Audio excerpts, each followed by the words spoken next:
بسم الله الرحمن الرحيم حمدا لله تعالى ومصليا للرسول الرؤوف الرحيم أما بعد قال رسول الله صلى الله عليه وآله وسلم خيركم من تعلم القرآن وعلمه أو كما قال عليه الصلاة والسلام صلوا على الحبيب الصلاة والسلام عليك يا سيدي يا رسول الله وعلى آلك وأصحابك يا سيدي يا نبي الله الصلاة والسلام عليك يا سيدي يا شفيع المذنبين وعلى آلك وأصحابك يا سيدي يا خاتم النبيين معزز سامعین ناظرین، اللہ رب العالمین کے خاص کرم سے ادارۃ الاسلام انٹرنیشنل پاکستان کے زیر اہتمام 20 روزہ سمر اسلامی کورس جو کہ رواں ہے، الحمدللہ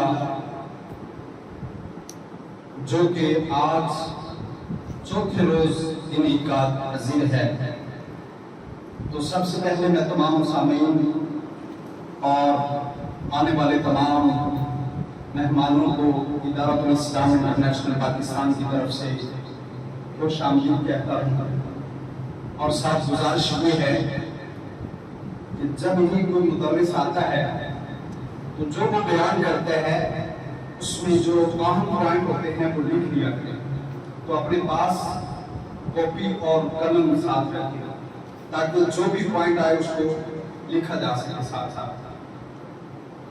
تو اس نشست کا باقاعدہ آغاز مشق تلاوت قرآن پاک سے ہوا جاتا ہے، تو اس کے لیے میں ملتمس ہوں الحافظ الغالي حضرت علامہ مولانا مفتی صدام حسین قادری حافظہ اللہ تعالی سے کہ وہ تشریف لاتے ہیں اور مشق تلاوت قرآن سے ہمارے آج کے سبق کا آغاز فرماتے ہیں۔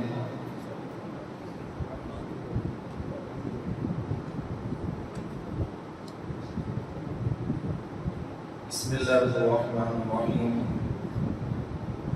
میرے دوستوں، کل ہم نے سورۃ فاتحہ کی مشق کی، آج بھی انشاءاللہ سورۃ فاتحہ کی مشق کریں گے۔ اس سے پہلے کچھ ضروری باتیں قرآن پاک کو صحیح الفاظ کے ساتھ ادا کرنے کا۔ بنیادی چیز تجوید میں